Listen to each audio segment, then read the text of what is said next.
I am here with Clay Wagner of Eagle Alloys, and again, we've got actually a little bit more of a unique rod to show today. So what is it? What's the rod?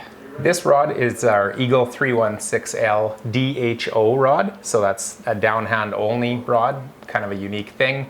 It's a fast freeze stainless rod. It's good for welding vertical downhand as well as uphand.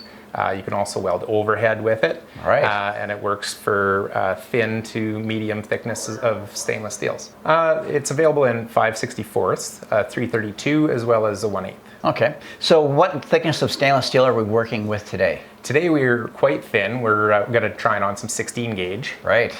We're going to join a couple pieces together, made a little cut in it with a grinder, and we're going to patch her back together. So, we're going downhand, so we have our piece supported up at probably about a 75-degree angle, and we'll run the rod straight down the seam at a reasonably quick pace. Yep. And that's where the fast freeze comes into play. You can run it on either AC or DC reverse polarity. Today we're running the Lincoln Invertech, the V350. And running at 70 amps for our 332 on 16 gauge.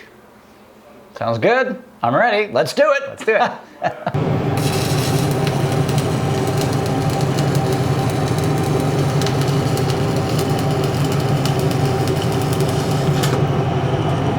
Looks good. Yeah, that was 65 amps on 16 gauge with 332.